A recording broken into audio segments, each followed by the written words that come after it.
Rezeki setiap orang berbeda-beda. Menjadi seorang yang sukses dan kaya raya itu tidak semudah membalikkan telapak tangan. Menjadi seseorang yang bergelimang harta membutuhkan kerja keras dan proses yang panjang. Kisah inspiratif kali ini datang dari miliarder Mohed Altrad, seorang anak yang terlupakan, hidup sederhana sebagai bedui yang miskin di gurun yang panas. Yang di kemudian hari, dia mampu membalikkan takdir menjadi seorang yang terkemuka, kaya raya, raja scaffolding dunia. Mohed lahir di kota Rafah yang kini dikuasai ISIS sekitar tahun 1948.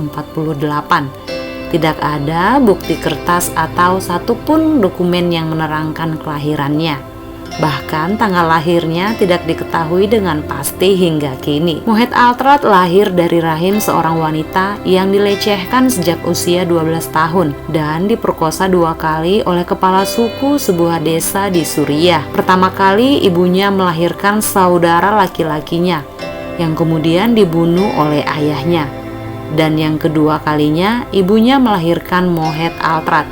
Dan tragisnya ibunya meninggal saat Altrad masih balita. Daripada menjalani kehidupan keras di tangan ayahnya yang kejam, lalu ia kabur dan kemudian tinggal bersama dengan neneknya. Meskipun akhirnya dia dilarang pergi ke sekolah. Sesuai dengan adat Baduy, dia harus merawat kambing, domba, dan unta menjadi seorang penggembala. Akhirnya seorang kerabat jauh mengadopsi Altrad dan tinggal di dekat Raqqa, Suriah. Di sana Altrad mengenyam bangku pendidikan, menyelesaikannya hingga menerima beasiswa dari pemerintah Suriah untuk belajar di luar negeri, yaitu Prancis. Butuh waktu lebih dari setahun agar dia bisa lancar berbahasa Prancis. Sebagai seorang imigran, Altrad menyadari tidak ada pekerjaan yang langsung membuat dirinya tajir melintir.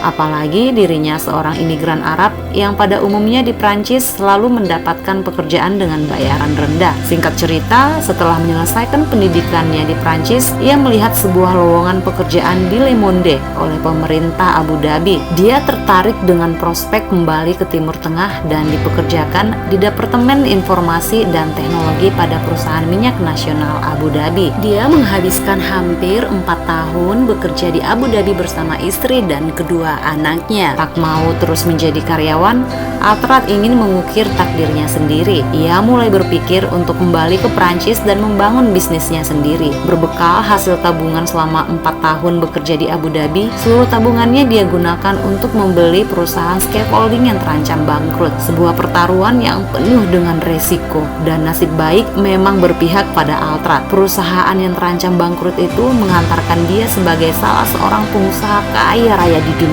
Dari satu perusahaan scaffolding, Altrad mulai mengakuisisi banyak perusahaan scaffolding lainnya, dan perusahaan utama miliknya yaitu Altrad Group yang merupakan salah satu perusahaan raksasa di dunia di bidang industri scaffolding.